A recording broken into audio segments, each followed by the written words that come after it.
election here in studio, and we'll be discussing, among other things, civic education for voters, whether IEBC has done a good job in that so far. But remember also, like I mentioned, we're following up on a number of top stories. We have our teams on the ground. We have Jeff Kirui, who's going to be joining us from Bungoma, where the president is taking his campaigns today. He's actually going to be visiting quite a number of counties, about maybe 4 of them, Bungoma, Uasin Gishu being one of them. And of course, together with Baringo, we'll be speaking to him in a short while. We also have Chris Thairu, who's on the NASA campaign trail. And today, NASA is heading out to Kisii County, and they will be holding a rally at the Gusii Stadium. And so we'll be hearing the latest in regards to that. And also, apart from that, the different press conferences that will be taking place any moment now from the family of KDF spokesperson, and also separately from James Orengo and Professor Anyang' Nyong'o, who will be speaking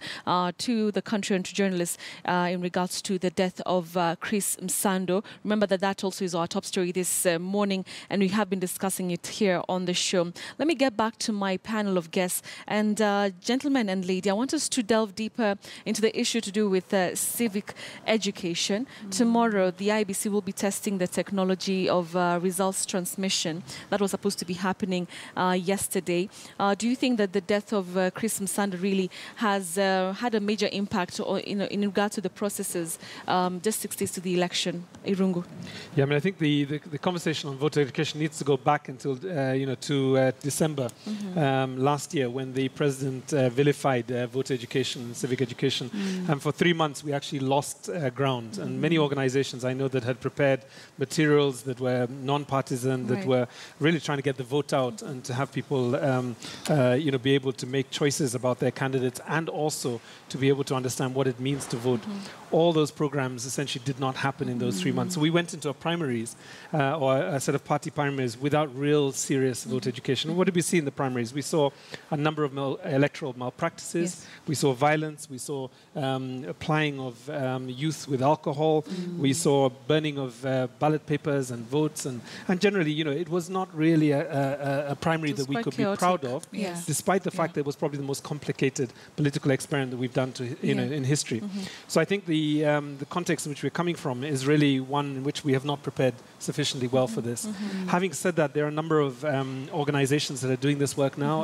I belong to the Response Able campaign. We're working in Nairobi and Kajiado, and 70 citizens have come up to educate other citizens. We collectively will reach about 2,000 people, and if those 2,000 people reach another 4 people, we could be at 8 to 10,000, which in the context of those 2 constituencies is a fairly healthy number for one program. All right. So we will continue doing that work, and I think for the IBC, at this point, really, there are just 2 things that they need to be concentrating on. One is what happens in the election day, that process does not collapse technologically or administratively. Yes. And then secondly, also, I think for the IBC, they need to give space to organizations that are out there talking to people and ensuring that the death of Chris Msando and others, and the uncertainty that we're seeing, does not stop people from going to the polls. From going to the poll. All right, Professor, let's talk about IBC, because really one of their mandates is really to conduct civic education. Right.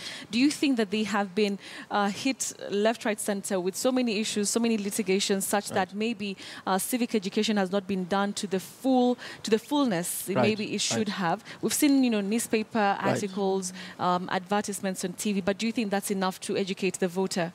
No, I think I agree with Hilton Irungu that IBC has not done enough in terms of voter education. I think there was need for civic education from the last election. From the time the last election ended, civic education begins at that time. It's a continuous process. It's not a 1 month or 2 month issue. I am a professor, but I have a voter's card here. Yes. When I checked the online system of IBC, it returns that I'm not registered. I went to 3 of the offices.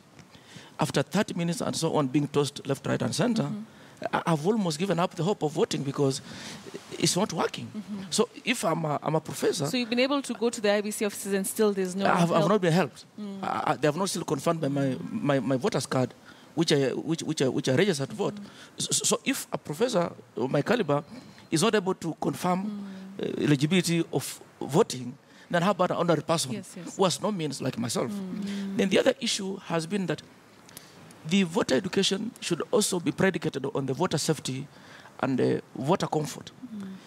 Kenyan polling stations sometimes are appalling. When you stand to vote for 3, 4, 5, 6 hours, you are basically being discouraged from participating in democracy. Right. If you go to countries like Nigeria, which is very much bigger than us, South Africa, Ghana, in Africa, I don't want to make America or other countries, you'll find that when you are 2, 3, 4 people on a line, at most 10, 20, that's acceptable. But this idea of lines spiraling out, spiraling out to the road, then you are saying you are securing a polling station, and lines are spiraling out of the polling station to the main roads. Then there's a problem there. But now that we are here, Professor, what next? Because I think it's you increase the polling stations. Right. You increase the server desks in the polling stations. If you are going to hire 4 clerks, it will cost you at most 4,000 shillings more per day to hire an additional clerk. Why don't you have even 10 clerks in a polling station? Then having 2, 3 very tired clerks, by the time it turns 4, they're turning away voters. They're getting tired because of voter fatigue, the clerk fatigue. Voters also get voter fatigue, and they begin to walk out. So you find that at the end of the day, 100% turn up doesn't get registered in this country because of voter fatigue. People get so tired on the voting line, babies begin to cry. You find that at the end of the day, we need to organize the voting structure better. And then educating Kenyans about the rights to vote and so on, and turning out large numbers and so on to vote. That if you report at 6, there'll be a ballot box, you'll vote and so on. But you report at a polling station at 6, and the clerks and the materials for voting now begin arriving as late as even midday. 9. Yeah, at 9, at 10, at midday. That must end, and IBC, I think, should do a better job this time around. They should do a better job. All right, Shefa, coming to you. We've seen politicians crisscross this country, and, they're talking to thousands and thousands of big crowds. I mean, you've seen them, in the TV stations. But even as they, try to send their message to these people, do you think they're also doing their part in, trying to educate the voters, for the need for them to come out? Because one of the aspects of this election is that people are saying that it will be won on whose supporters come out in bigger numbers. But is a Kenyan voter well educated to come out and also understand the importance of actually them coming out to vote? That is a phenomenal question based on what we are doing right now, because a place like Isili, for example, because we've been there for the last 1 week, just trying to answer the kind of questions you're asking. Are you coming out to vote? Why are you voting? Who do you think is A, B, C, D? What are their roles in the ballot? You have 6 different people. Do you know where your power lies? And things like that. And the surprising thing is they will tell you, nobody has told us this. IEBC people came here for formality's sake, and they walked away. Nobody told me as a voter that as a young person of this age who is seeking to invest, who's seeking this, which particular person am I voting for who is able to bridge the gap between my problems or my issues to solution? Nobody told us that. Another thing is we have no idea, and this is from the people on the ground, they have no idea why it is so important to even go and listen to voter or civic education. Because according to them, they've been totally sidelined, they've been so marginalized, because nobody even assumes or thinks that they are Kenyans, first of all, and they suffer from so many problems, because first of all, they don't have ID cards. Those who have, they're still told this is fake, and yet they're saying, but we got it from government of Kenya. Then some of them are being told, go and get your cards, go and get your voter registration cards, use your passports. They go there, they get it. This was illegal. There's a lot of suppression when it comes to marginalized groups, even people living with disabilities. We talked to a couple of them, and their question was, have IEBC set in place structures to enable us be able to vote free and fairly? Because they were talking about some of them cannot access polling stations. Right. Some of them, if they do access polling station, say, for example, you don't have your limbs. How do I tick the person who's ticking for me? How do I ensure that if I wanted to vote for Irungu, that they have actually ticked Irungu for me? What if this person has ticked Betty on the other end, has not told me? What if I'm partially blind? Is there somebody to assist us?